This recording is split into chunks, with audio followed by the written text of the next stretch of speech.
তো নবীজি তো খুঁজেন সাহাবাকে, জিজ্ঞেস করেন, ওই তোমরা কি আমার সাহাবাকে দেখেছো নাকি? সাহাবারা বলে, লা ইয়া রাসূলুল্লাহ, সাহাবাকে তো দেখি নাই। আমার বন্ধুরা, হযরতে ওমর রাদিয়াল্লাহু তাআলা আনহু, হযরতে সালমান ফারসি রাদিয়াল্লাহু তাআলা আনহুকে নবীজি বললেন, ওমর, সালমান, তুমি এক কাজ করো, আমার সাহাবাকে পাচ্ছি না, আমাকে একটু খুঁজে দাও। সাহাবাকে খুঁজে জেনেই পাও, আমার কাছে নিয়ে আসবা। দায়িত্ব কাকে দিয়েছেন বলুন না, কাকে দিয়েছেন? হযরত উমরকে। উমরকে দায়িত্ব দিয়েছেন, তার মানে তো বিষয়টা খুবই জটিল। কারণ উমর রাদিয়াল্লাহু তাআলা তো নরমাল কেউ ছিলেন না, ঠিক কিনা বলেন? এত দাপটি ব্যক্তি ছিলেন। ইসলাম কবুলের আগেও তিনি ছিলেন দাপটি, ইসলাম কবুলের পরেও তিনি ছিলেন সম্ভ্রান্ত এবং ব্যক্তিত্ব সম্পন্ন। পার্সোনালিটি এত উচ্চাঙ্গের ছিল তার। দরবারের ইসালাতে দ্বিতীয় আসন ছিল তার। বলিন আল্লাহু আকবার। কত আসন? 2 নম্বরে যে আসনটা ছিল সেটা ছিল হযরত ওমরের। হযরত ওমর ইসলাম কবুলের আগে একমাত্র ব্যক্তি, পুরা ইতিহাস দেখুন ঘেটে, উমরই ছিলেন একমাত্র ব্যক্তি যে একা তলোয়ার, খোলা তলোয়ার নিয়ে নবীজিকে হত্যার জন্য সাহস করতে পেরেছিলেন। কিন্তু অন্য কেউ পারে নাই। মক্কার কুরাইশদের যত বড় বড় নেতারা কেউ পারে নাই একা গিয়ে কতল করবে এই সাহস করতে। কারণ নবীর বংশ ছিল পুরা কুরাইশদের মধ্যে সম্ভ্রান্ত বংশ, ঠিক কিনা বলেন? কিন্তু উমর রাদিয়াল্লাহু তাআলা আনহু এত দাপটে ছিলেন, একাই চলে যাবেন নবীজিকে হত্যা করতে। আবার ইসলাম যখন কবুল করলেন, তলোয়ার নিয়ে দাঁড়ালেন, ইয়া রাসূলুল্লাহ, হে সাহাবারা, আপনারা নামাজ পড়ুন প্রকাশ্যে, দেখি কার বুকের পাটা আছে, কার বুকের পাটা আছে, আমার তলোয়ার মোকাবেলা করে আপনাদের কিছু করে। এই ঘোষণা দিয়েছিলেন হযরত ওমর। কি বলেন, ঠিক কিনা? দেখেন না কি পাওয়ার, কি ব্যক্তিত্ব তার ছিল। তার ব্যক্তিত্ব সম্পর্কে আরেকটা বিষয় মনে পড়ছে, বলি। মেরাজের হাদিসে আছে, নবীজি একবার মেরাজ থেকে যখন ফিরলেন, উমরকে বললেন, উমর সাহেব প্রথম যখন দেখা, হে উমর, জান্নাতে তো আমার বন্ধু হযরতে জিবরাইলের সাথে আমি হাঁটছিলাম। হে ওমর, হঠাৎ করে একটা বাড়িতে আমার দৃষ্টি পড়ল, এত জাঁকজমকপূর্ণ চমৎকার একটা বাড়ি। বাড়িতে যখন দৃষ্টি পড়ল, আমার মন চাইলো বাড়িটার মধ্যে একটু ঢুকি। এত সুন্দর বাড়ি বেহেশতে কার জন্য বানানো হয়েছে? আমার কৌতূহল থেকে আমি জিবরাইলকে জিজ্ঞেস করলাম, বন্ধু জিবরাইল, বলো তো, এই জান্নাতে এত চমৎকার বাড়ি, এই বাড়িটা কার? ও ওমর, আমি যখন জিজ্ঞেস করলাম, জিবরাইল তো আমাকে উত্তর দিল, ইয়া রাসূলুল্লাহ, এই বাড়িটা হচ্ছে আপনার সাহাবী হযরত ওমরের। বলিন আল্লাহু আকবার।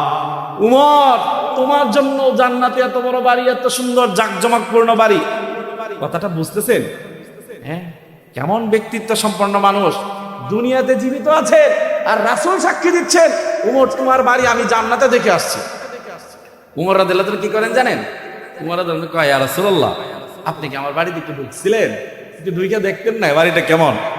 নবীজি বলেন, উমর, আমার তো মন চাইছিল ঢুকতে, আমার মন চেয়েছিল আমি ঢুকি, এত সুন্দর বাড়ি, না ঢুকে আমি থাকতে পারছিলাম না, কিন্তু ঢুকতে যাব এই মুহূর্তে হাদিসে আসছে, নবীজি বলেছেন, যাকারাত গায়রাতুক, যাকারতানি গায়রাতুক, আও কামা ক্বালা আলাইহিস সালাতু ওয়াস সালাম।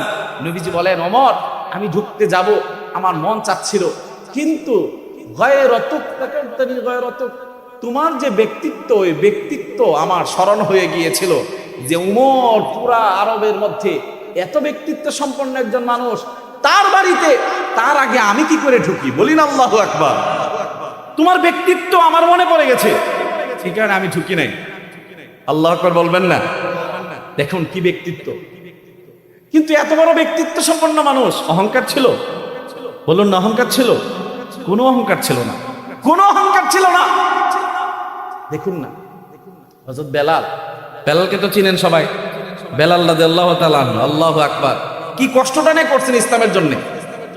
এই একই হাদিসে আছে, একই হাদিসে, মেরাজের হাদিস, নবীজি ফিরছেন, বেলালকে পাইলেন, বেলালকে জিজ্ঞেস করতেছেন, বেলাল, ওই বেলাল, কি আমল করো আমাকে বলো না একটু, কি আমল করো তুমি? আমার বন্ধুরা বেলাল রাদিয়াল্লাহু তাআলা আনহুকে জিজ্ঞেস করছেন, ও বেলাল, তুমি কি আমল করো? হযরত বেলাল তো অবাক হলেন, ইয়া রাসূলুল্লাহ, সবাই যা আমল করে আমিও তো সেম আমলেই করি, বেশি তো কিছু করি বলে মনে পড়ে না। নবীজি বললেন, না, আমাকে বলো তুমি কি আমল করো, একটু কুটিনাটি বলো। তখন জিজ্ঞেস করে বেলাল, ইয়া রাসূলুল্লাহ, আমাকে আপনি এমন প্রশ্ন করতেছেন কেন হঠাৎ করে, কি আমল? নবীজি বললেন, বেলাল, আমি জিব্রাইলের সাথে যখন জান্নাতে হাঁটতেছিলাম, আমার মনে হচ্ছিল পাশেই যেন কে হাঁটছে, হাঁটার শব্দ হচ্ছে, কিন্তু মানুষ নাই, হাঁটার শব্দ আছে না, একটা হাঁটার শব্দ হচ্ছে। আমি জিজ্ঞেস করলাম, হে বন্ধু জিব্রাইল, এই যে হাঁটছে, এই হাঁটাটা কার? হাঁটছে কে? তখন জিব্রাইল বললেন, ইয়া রাসূলুল্লাহ, এটা তো আপনার বেলাল হাঁটার আওয়াজ। আপনার বেলালের ইজ্জত এত বেশি, সে তো ছিল বিশ্রী চেহারার অধিকারী, ঠোঁটটা লম্বা ছিল, কালো কুচকুচে ছিল, দাঁত ছিল বড় বড়, হাবশী গোলাম ছিলেন, কিন্তু আল্লাহর কাছে এত ইজ্জত ছিল। হযরত জিব্রাইল বলেন, ইয়া রাসূলুল্লাহ, আপনার বেলাল মক্কার মাটিতে হাঁটে, আরবের মাটিতে হাঁটে, এই হাঁটার আওয়াজ জান্নাতে হতে থাকে, বলি না আল্লাহু আকবার। এই যে বেলাল, দেখুন মূল কাহিনী যেটা, হযরত উমর রাদিয়াল্লাহু তাআলা আনহু হযরত বেলালের সাথে একদিন ঝগড়া হয়েছে। ঝগড়া হয় না অনেকে, কথা কাটাকাটি শুরু হয়েছে। আল্লাহু আকবার। কথা কাটাকাটি যখন শুরু হয়েছে, তখন এক পর্যায়ে হযরত উমর রাদিয়াল্লাহু তাআলা আনহু অনিচ্ছা সত্ত্বেও মুখ ফসকে বলে ফেললেন, এই গোলামের গোলাম। কি বললেন? গোলামের গোলাম। হযরত বেলাল তো গোলামই ছিলেন, ঠিক কিনা বলেন? গোলামই ছিলেন।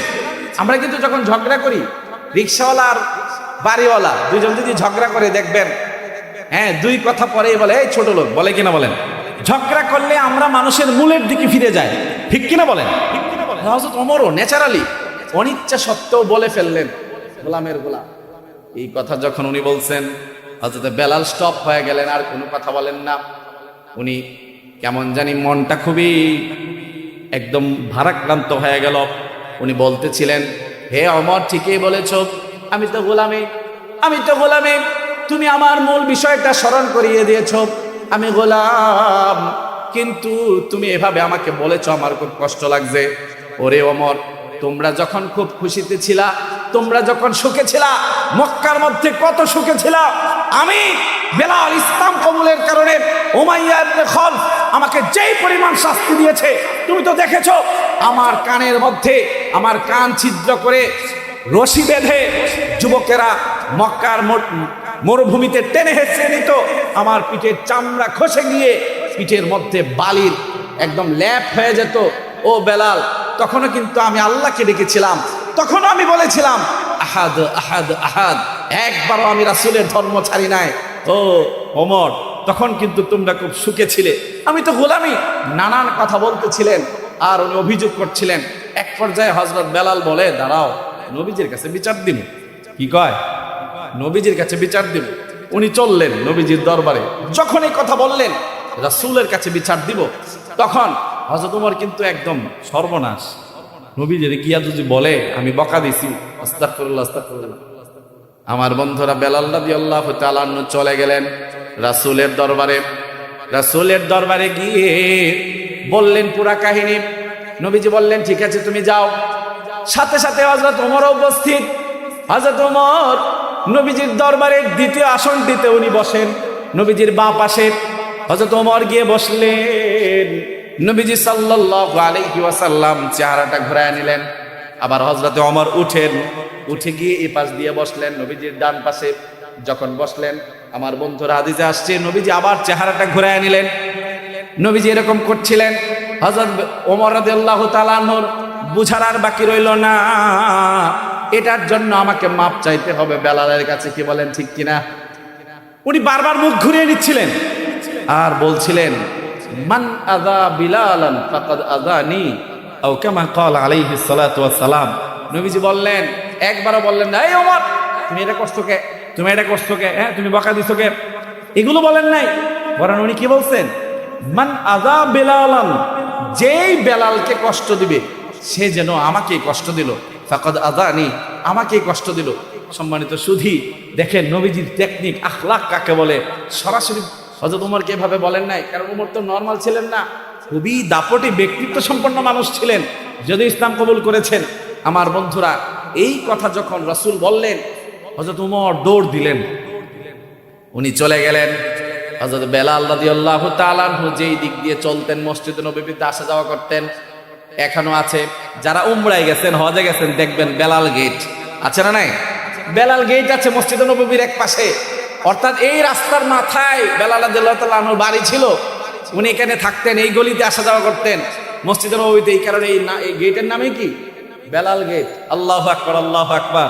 হযরত ওমর ফারুক সরাসরি বাড়িতে গেলেন না বেলালের, এই বেলাল গেটের মাথার মধ্যে দাঁড়ানো। দেখেন কত বড় ব্যক্তিত্ব, কিন্তু বিন্দু পরিমাণ অহংকারী ছিল না। আল্লাহু আকবার, আল্লাহু আকবার। উনি গলির মুখে দাঁড়ানো। হযরত বেলাল আজান দিতে আসবেন নামাজের জন্য, উনি দেখছিলেন, এখানে ওয়াইট করছিলেন। হযরত বেলালও আসতেছিলেন। বেলাল যখন কাছাকাছি অবস্থানে আসছেন, হযরত ওমর ফারুক এত বড় ব্যক্তিত্ব সম্পন্ন মানুষ, এত সম্মানিত মানুষ, নিজের জামাটা খুললেন, খুলে হযরত বেলালের পায়ের সামনে শুয়ে পড়লেন আর বলছিলেন, ও বন্ধু বেলাল, বেলাল আমার ভুল হয়েছে, আমার পিঠটা খুলে দিয়েছি, তুমি আমার পিঠে লাথি মারতে থাকো, এরপরে আমারে ক্ষমা করে দাও। বলিন আল্লাহু আকবার। দেখুন না ব্যক্তিত্ব কত বড়, কিন্তু বিন্দু পরিমাণ অহংকারী ছিলেন না। বেলাল রাদিয়াল্লাহু তাআলা অনেক লাথি দিছিলেন না, উনি লাথি দেন নাই। উনি হযরত ওমরকে টাইনা তুললেন, বুকে নিলেন, চুমু খাইতে লাগলেন আর বললেন, ভাই ওমর, তুমি যে ব্যক্তিত্ব সম্পন্ন মানুষ, তোমার যে ইজ্জত, তোমার যে পার্সোনালিটি, যেই পার্সোনালিটির কারণে নবীজি তোমার ঘরে জান্নাতে ঢুকেন নাই, সেই ওমরকে আমি কি করে লাথি দিতে পারি? তুমি যে তোমার ইজ্জত সংগ্রাম সব কিছু জলাঞ্জলি দিয়ে মাটিতে শুয়েছ, এটাই তো অনেক বড়, অনেক বড় পরিচয়। উনি চুমু খেলেন, তারপর ক্ষমা করে দিলেন। বলিন আল্লাহু আকবার। বন্ধুরা আমার, মূল বিষয় এটা না, মূল বিষয় হচ্ছে উমর রাদিয়াল্লাহু তাআলা আনহু এত বড় ব্যক্তিত্ব, তারে পাঠাইলেন কাকে খুঁজতে? হযরত সালাবাকে। বলুন না কাকে? হযরত সালাবাকে খুঁজতে পাঠাইলেন। আল্লাহু আকবার, আল্লাহু আকবার। উমর রাদিয়াল্লাহু তাআলা আনহু, হযরত সালমান ফার্সি দুজন যাবেন, সাথে সাথে আরো কয়েকজন সাহাবী রেডি, ঘোড়া নিয়ে কয়েকজন সাহাবী ঘোড়া নিয়ে রেডি। পুরা মদিনা তন্ন তন্ন করে অলিগলি সব খোঁজা হলো, হযরত সালাবাকে কোথায় পাওয়া যাচ্ছিল না। খুঁজতে খুঁজতে একদম মদিনার সীমান্তবর্তী এলাকায় চলে গেলেন, পাহাড়ের পাদদেশে, যেখানে গিয়ে মদিনার শেষ, মদিনার সীমান্তে চলে গেলেন, বর্ডারে। ওখানে গিয়ে দেখলেন পাহাড়ের পাদদেশে কিছু রাখাল ছাগল, দুম্বা এগুলো নিয়ে বসে রেস্ট নিচ্ছে। কি করছে? রেস্ট নিচ্ছে। অর্থাৎ এরা সারাদিন এগুলোকে ঘাস খাওয়াইছে, এখন এখানে রেস্ট নিয়ে তারপর বাড়িতে চলে যাবে। মনে করেন 3টা-4টার দিকের কথা, বিকাল 3টা-4টা। ওই সময় হযরত উমর তার টিম নিয়ে গিয়ে ওখানে ওদেরকে পাইলেন। জিজ্ঞেস করছিলেন, এই তোমরা কি সাহালাবাকে দেখছো? হ্যাঁ, নাম সাহালাবা, এত বড় সুন্দর একটা যুবক, 17, 18, 20 বছর বয়স হবে, তাকে কি দেখছো? সবাই কয় না, এমন যুবক তো দেখি নাই। কিন্তু একজন বলে উঠলো, ওই রাখালের ভিতর থেকে একজন বলে উঠলো, এ পথিক, এ মুসাফিরেরা, তোমরা কি ক্রন্দনরত যুবককে খুঁজছো? ক্রন্দনরত যুবক অর্থাৎ একটা যুবক সবসময় কাঁদতে থাকে, এই যুবককে খুঁজছো নাকি? হযরত সালমান ফার্সি কৌতূহল জাগলো, ক্রন্দনরত যুবক মানে কি বলো তো একটু? তখন ওই রাখাল বলে, একটা যুবক গত প্রায় 40 দিন যাবত, প্রায় 40 দিন যাবত আমরা যখন আমাদের ছাগল আর দুম্বাগুলোকে ঘাস খাওয়ানোর পরে এই জায়গায় আসি, আমরা যখন রেস্ট নিতে থাকি, পাহাড়ের চূড়া থেকে কান্নারত অবস্থায় কাঁদতে কাঁদতে একটা যুবক নামে, তার চোখের পানি অঝর ধারায় ধরতে থাকে। সে নামে আমাদের কাছে আসলে আমরা তাকে একটু দুধ দেই, এই দুধটা সে খায়। যখন খেতে থাকে তখনও কান্না করতে থাকে, তার চোখের পানিতে দুধের পেয়ালা ভেসে যাবে প্রায়, কিন্তু তার এদিকে কোনো ভ্রুক্ষেপ নাই। সে এই দুধের চোখের পানি সহ দুধটাই খেয়ে ফেলে, আবার কান্না করতে করতে উপরে চলে যায়, বিড়বিড় করে কি যেন বলতে থাকে। আমরা খুব কাছে কান নিয়ে দেখেছি, ওই যুবক বলতেছে, কান্না করতেছে আর বলতেছে, হ্যাঁ হ্যাঁ, আমার মাধ্যমে এত বড় অপরাধ কি করে হয়ে গেল, আমি কি করে এই মহিলাকে দেখে ফেললাম। হ্যাঁ জানি, আল্লাহ কোরআনে আয়াত নাজিল করে দিয়ে রাসূলুল্লাহর কাছে আমার ব্যাপারে জানায়া দেয়, আমার মুনাফিকের কথা নাকি কোরআনে আয়াত নাজিল হয়ে যায়। এই কথাগুলো বলতে থাকে আর যুবক কান্না করতে থাকে। এখন তো সবার বুঝতে আর বাকি নাই, নিঃসন্দেহে এই যুবক হলো সালাবা। হযরত ওমর বললেন, ঠিক আছে, আমরা এখানে অপেক্ষা করছি, ও যখন নামার সময় হবে তখন ওকে আমরা ধরবো। সম্মানিত সুধী, এরা উপরে উঠে নাই পাহাড়ের চূড়ায়, ওখান থেকে যদি আবার পলায়ন করে। উনি উঠে নাই, এখানে নিচে দাঁড়ানো। বিকাল হলো, হযরত সালাবা কান্না করতে করতে নামছিলেন। আল্লাহু আকবার। সাহাবারা দূরে থেকে দেখে সবারই কলিজা ফেটে যাচ্ছিল। কি সুদর্শন সুঠাম দেহের অধিকারী হযরত সালাবা, একদম জরাজীর্ণ হয়ে গেছে, গোসল নাই, তার চেহারাটা একদম কি বলে একদম সংকীর্ণ হয়ে গেছে, চেহারার চামড়াগুলো চলে গেছে, কেমন জানি চোখের নিচে কালো দাগ পড়ে গেছে, কান্না করতেছিল আর বিড়বিড় করে কি যেন বলছিল। হযরত ওমর বললেন, সালাবা চলো, রাসূল তোমাকে ডাকছেন, চলো রাসূলের দরবারে। সালাবা বলছিলেন, ভাই ওমর, ও ভাই ওমর, আমার ব্যাপারে কি দেখুন না প্রশ্নটা কি। হযরত সালাবা বলেন, ও ভাই ওমর, আমার নেফাকের কথা কি আল্লাহ আল্লাহ আমার রাসূলকে জানায়া দিছে নাকি? হযরত ওমর কয়, না, এই ধরনের তো কিছু আমরা শুনি নাই। এরপরে আবার প্রশ্ন করে, হে ওমর, কোরআনে কোনো আয়াত নাজিল হয়েছে নাকি আমার গুনার ব্যাপারে? কোরআনে কোন আয়াত নাজিল করে আমার রাসূলকে জানায় দিল নাকি? আমি কেমনে যাব রাসূলের দরবারে? এগুলো বলছিলেন আর কান্না করছিলেন। হযরত ওমর বলেন, ঠিক আছে চলো রাসূলের দরবারে যাই, তোমাকে নিয়ে যেতেই হবে। কিন্তু সালাবা বলে, না, এই চেহারা আমি কি করে দেখাবো রাসূলের দরবারে? কি করে দেখাবো? আমার বন্ধুরা, হযরত ওমর তো এক কথার মানুষ, বললেন, হে চলো, তুমি যদি না যাও, রাসূল দায়িত্ব দিয়েছেন তোমাকে যে কোনো মূল্যে নিয়ে যাব। হযরত সালাবা বুঝলেন ওমর থেকে বাঁচার উপায় নাই, উনি চলে আসলেন রাসূলের দরবারে। আল্লাহু আকবার, আল্লাহু আকবার। যখন রাসূলের দরবারে আসলেন, রাসূলুল্লাহ উঠে গেলেন, সালাবাকে কাছে নিলেন। তার তওবার কারণে মাত্র এক দৃষ্টি পড়েছিল নারীর কাছে, অনিচ্ছা সত্ত্বেও তার আফসোস আফসোস, এই আফসোসের কারণে আল্লাহ পাক তাকে এমন ভাবে ক্ষমা করেছেন। রাসূল স্বয়ং তাকে কাছে নিলেন, বুকে নিলেন, আর কপালে চুমুকে সান্ত্বনা দিচ্ছিলেন আর বলছিলেন, সালাবা, তোমার নেফাকির কথা কিছুই বলা হয় নাই। আল্লাহ তোমার অনুতপ্ত, তোমার আফসোস, তোমার তওবা এত পছন্দ করেছেন, তোমার তাম জীবনের সব কিছু মাফ করে তোমাকে জান্নাত হিসেবে কবুল করেছেন বলে। আল্লাহু আকবার। হযরত সালাবাকে রাসূল তার রানের মধ্যে শুয়াইলেন, রানের মধ্যে শুয়াইলেন। সাহাবারা চতুর্দিকে বসা, শরীরটা খুবই জীর্ণ শীর্ণ, শরীরে কোনো শক্তি নাই।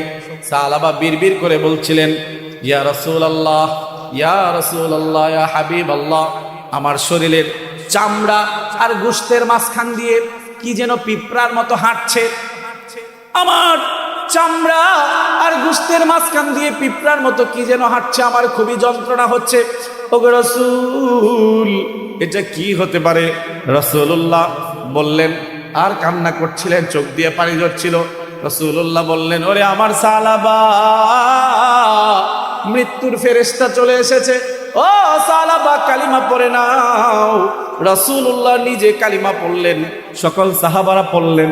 হযরত সালাবা কালিমা পড়তে পড়তে দুনিয়া থেকে চলে গেলেন। আল্লাহু আকবার।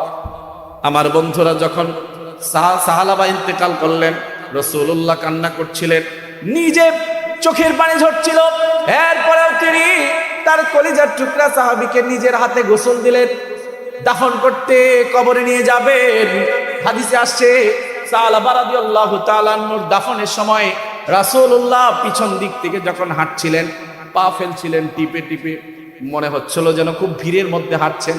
আমরা ভিড়ের মধ্যে হাঁটলে যেভাবে হাঁটি, এভাবে হাঁটছিলেন। হযরত ওমর বললেন, ইয়া রাসূলুল্লাহ, এখানে তো এত মানুষ নাই, আপনি এভাবে হাঁটছেন কেন? এভাবে কেন হাঁটছেন যেন মনে হচ্ছে ভিড়ের মধ্যে হাঁটছেন। আমার বন্ধুরা, রাসূলুল্লাহ তখন বললেন, হে ওমর, ওমর তুমি জানো আমার সালাবার তওবা আমার রব এই পরিমাণ পছন্দ করেছে, পুরা আসমানের ফেরেশতারা তার জানাজায় শামিল হওয়ার জন্য সবাই চলে এসেছে, এখনো কেউ ফিরত যায় নাই, সবাই দাফনের পরে যাবে। সাহাবী ফেরেশতাদের পা ফেলার কারণে, ভিড়াভিড়ির কারণে আমি পা ফেলতে পারছি না। বলুন আল্লাহু আকবার। এই তো দৃষ্টির হেফাজত, দৃষ্টির হেফাজত। আল্লাহ বললেন, কুল্লিল মুমিনিন ইয়াগুযু মিন আবসারিহিম, ও ইমানদারেরা দৃষ্টি নিচে রাখো। আমি বৈজ্ঞানিক আলোকেও বুঝালাম, হাদিস থেকেও বুঝালাম, গল্পে গল্পে বুঝালাম, হাদিসের গল্পে। সম্মানিত সুধী, এবার আমায় বলুন, দৃষ্টি নিচে রাখবো, পর্দা করব, নাকি করব না? আমি একটা কথা চ্যালেঞ্জ দিয়ে বলি, যদি কোনো মানুষ শুধু দৃষ্টিটা নিচে রাখে, কোরআনের এই কথাটার উপর আমল করে, এই লোকটার মাধ্যমে কোনো রকম গুনাহ হবে না। ঠিক কিনা বলেন? আজকে তো অবস্থা হয়েছে, নামাজ রোজা সব ঠিক আছে, সব বড় বড় মানুষদেরকে আমি দেখেছি, সব ঠিক আছে, একটা গুনাহ করে না, একটা মানুষেরও হক নষ্ট করে না, হালাল জিন্দেগি জীবনযাপন করছে, কিন্তু মোবাইলে চোখের হেফাজত করতে পারছে না। ঠিক কিনা বলেন? অনেকেই, একদম 90% মানুষ যারা হালাল জীবন লিড করে, যারা তাদেরকে জিজ্ঞেস করে দেখবেন। আমি কয়েকজনকে এটা নিয়ে গবেষণা হয়েছে আমার ফ্রেন্ড সার্কেলের ভিতরে, কিছু লোক তেমন আছে, এরা বলে জীবনে কোনো গুনাহ হয় না আমাদের, কিন্তু একটা গুনাহ থেকে বাঁচতে পারে না, সেটা কি? চোখের গুনাহ। আল্লাহু আকবার। দেখুন, আমরা যদি হেফাজত করি আমাদের চোখে, বাস্তবে তো করবোই, মোবাইলেও করব। মোবাইলের অবস্থা তো বর্তমানে খুব খারাপ। ঠিক কিনা বলেন? ঠুকলেই বেপর্দা নারীদের ছবি আসতে থাকে, ভিডিও আসতে থাকে। তবে এখানে একটা বিষয় আছে, যারা যে বিষয় দেখে ফেসবুকে রেগুলার দেখে, আপনি যদি একটা বিষয় একবার ভালো করে দেখেন, এই রিলেটেড সব বিষয় আসবে বারবার। আর যদি ভালো কিছু দেখেন, খারাপ আসলে না দেখেন, এটাকে স্ক্রোল করে আউট করে দেন অথবা স্কিপ করে হাইড করে দেন, তখন দেখবেন এই খারাপ জিনিস আর আসবে না। কি বলেন? ঠিক কিনা? আল্লাহ পাক যে কোনো মূল্যে আমাদেরকে চোখের হেফাজত করার তৌফিক দান করুন। সম্মানিত সুধী, আলোচনা করেছি চোখের হেফাজতের ব্যাপারে, সময় শেষ, এত সময় নিতে চাচ্ছি না। আমার মনে হয় যতটুকু আলোচনা হয়েছে যথেষ্ট। কি বলেন? ঠিক কিনা? একটা বিষয় নিয়ে আলোচনা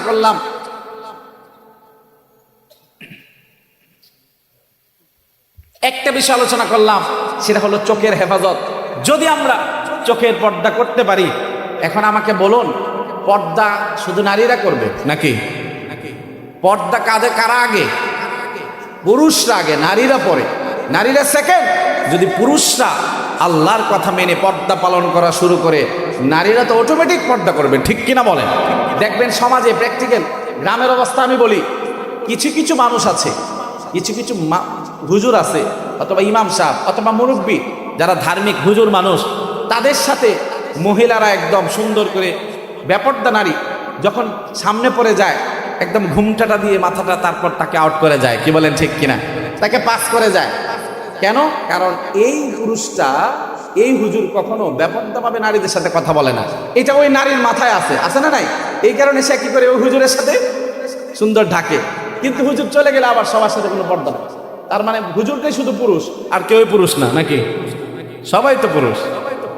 হুজুর পর্দা করে, এই কারণে নারী অটোমেটিক তার সাথে পর্দা করে।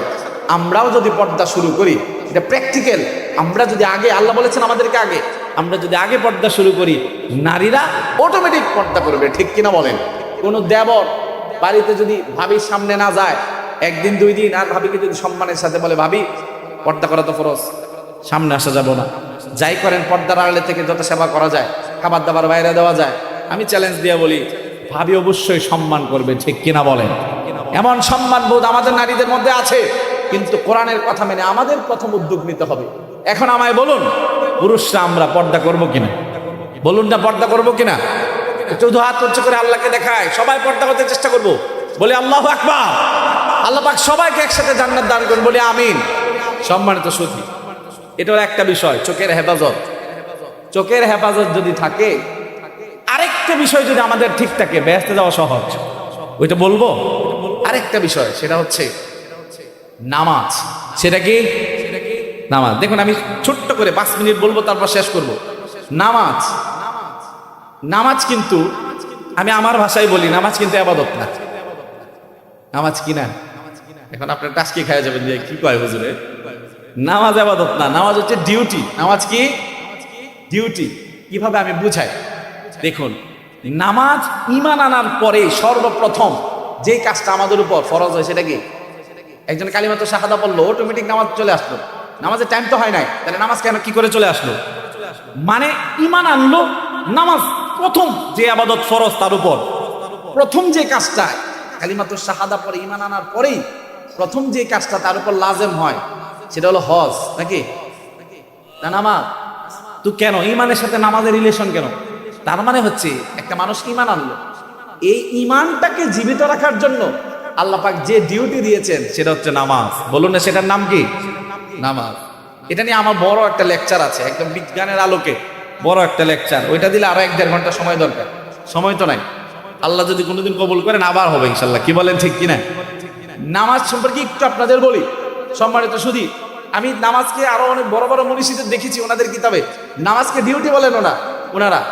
নামাজ যদি কেউ পালন করে তার ঈমান ঠিক থাকবে। ঠিক থাকবে মানে ঈমান জীবিত থাকবে। কিভাবে?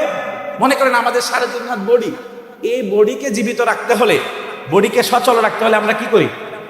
কথা বলে না, কি করি? কন্যা খাবার খাই, ঠিক কিনা বলে? 3 বেলা 4 বেলা 5 বেলা, বিকেলে আবার চা খায়, অনেকে আবার বিড়ি টানি, ঠিক কিনা? বিড়ি টানি আর ফু দেই, দেখি কত দূরে যায়, ঠিক কিনা? কন সম্মানিত শুধু আল্লাহ পাক হেফাজত করেন, বলে আমিন। এই যে আমাদের বডিকে সচল রাখার জন্য আমরা খাই, সকালের নাস্তাটা করলে এই বডিটা দুপুর পর্যন্ত চমৎকার কাজ করে, ঠিক কিনা? কন যারা খেতে কাজ করে সকালে না খাওয়াইলে কয় বডি আর চলতেছে, কাম করতে পারুন, ঠিক কিনা? কাম করতে পারে না। সকালে খাইলে দুপুর পর্যন্ত সুন্দর কাজ করে, দুপুরে খাইলে বিকাল পর্যন্ত সুন্দর কাজ করে, আবার যদি বিকালে আমরা খাই পরের দিন পর্যন্ত সুন্দর কাজ করে। এই যে 3 দিন যদি না খায় এই বডি আর কাজ করবে না, বিছানায় পড়বে আর উঠবে না, ঠিক কিনা বলেন? তো এই বডিকে জীবিত রাখতে হলে আমাদের ডিউটি হলো 3 বেলা খাও অথবা 5 বেলা খাও, জয়বারে খাও। না খাইলে তোমার বডি জীবিত থাকবে না, বডি থেকে কোনো সার্ভিস পাবে না। ও ভাই, ঠিক তদ্রুপ ঈমান যখন কেউ আনে, ইসলাম কবুল করার সাথে সাথে সর্বপ্রথম যে কাজ তার উপর জরুরি হয় সেটা হলো নামাজ। কেন? কারণ ঈমান নামক বডিকে জীবিত রাখার জন্য 5 বার খাইতে হবে, ওই খাবারের নাম হচ্ছে নামাজ। কি বলেন, ঠিক কিনা? এখন বলবেন হুজুর নামাজ তো পড়ি কিন্তু গুনাহ ছাড়তে পারি না, কেমনে ছাড়বো? ফজর পড়ছি, জোহরের খবর নাই, জোহর পড়ছি, আসরের খবর নাই। তাইলে যদি সকালে কেউ খায়, সকালে খায় দুপুর পর্যন্ত সুন্দর কাজ করে, দুপুরেও খাইলো না রাতেও খাইলো না, সকালে কাজ করতে পারবে? কাজ করতে পারবে না। সেম ভাবে একটু কম্পেয়ার করেন না, একটা মানুষ সকালে নামাজ পড়লো, তাইলে তার ঈমানটা এখন সচল, এই ঈমান দুপুর পর্যন্ত সকল গুনাহ থেকে তাকে হেফাজত করবে, ঠিক কিনা বলেন? দুপুরে নামাজ পড়লো, জোহরের নামাজ, ঈমান এখন ফুল পারফরমেন্সে আছে। জোহরের নামাজটা পড়ার সাথে সাথে ঈমান আবার কি পাইছে? অক্সিজেন পাওয়া গেছে, তেল পাওয়া গেছে। ঈমান এখন আসর নামাজ পর্যন্ত সকল গুনাহ থেকে বাঁচায় রাখবে। নামাজ যে গুনাহ থেকে বাঁচায়, এটা কিভাবে? এভাবে তাফসীর দেখেন না আপনি, আল্লাহ কোরআনে বলেছেন ইন্নাস সালাতা তানহা আনিল ফাহশাই ওয়াল মুনকার, নামাজ গুনাহ থেকে বাঁচিয়ে রাখে। এখন অনেকে বলবেন নামাজ তো বাঁচায় না, আমরা তো নামাজও পড়ি গুনাহও করি। কেমনে বাঁচায় না? কারণ ওই যে এক বেলা পড়ি আর এক বেলা পড়ি না। যদি আমি আসরের নামাজটা পড়ি আমার ঈমান সচল হবে, মাগরিব পর্যন্ত সব গুনাহ থেকে বাঁচাবে। এটা চ্যালেঞ্জ, কোরআনের কথা। আমার বন্ধুরা, এই কারণে 5 ওয়াক্ত নামাজ যদি কেউ পড়ে, এই নামাজেই তাকে সকল গুনাহ থেকে বাঁচিয়ে রাখবে। কিভাবে? কারণ নামাজ পড়লে ঈমান থাকবে সঠিক, ঈমান থাকবে কি মজবুত, জীবিত এবং ফুল সার্ভিস দিবে, সেটা হলো গুনাহ থেকে বাঁচিয়ে রাখবে। এখন আমায় বলুন, নামাজ ছাড়বেন না ধরবেন? মাঝে মধ্যে না সব সময়? মসজিদে নামাজ পড়তে হবে জামাতের সাথে। একা ঘরে পড়লে যেই সওয়াব হয়, জামাতে পড়লে আরো 27 গুণ বেশি সওয়াব হয়, 27 গুণ বেশি সওয়াব হয়। এখন আমায় বলুন, 1 গুণ নেবেন না 27 গুণ নেবেন? তাহলে জামাতে পড়তে হবে। নামাজ না পড়লে, অনেকেই কয় নামাজ না পড়লে কি হবে? ঈমান ঠিক আছে, এটা হলো প্রতারণা, ধোঁকার কথা। নামাজ নাই, ঈমান মরে গেছে কবেই, ঠিক কিনা বলেন? ঈমান মরে গেছে দেখেই তো গুনাহ থেকে বাঁচতে পারি না আমরা। আল্লাহ পাক বুঝার, আমল করার তৌফিক দান করুন।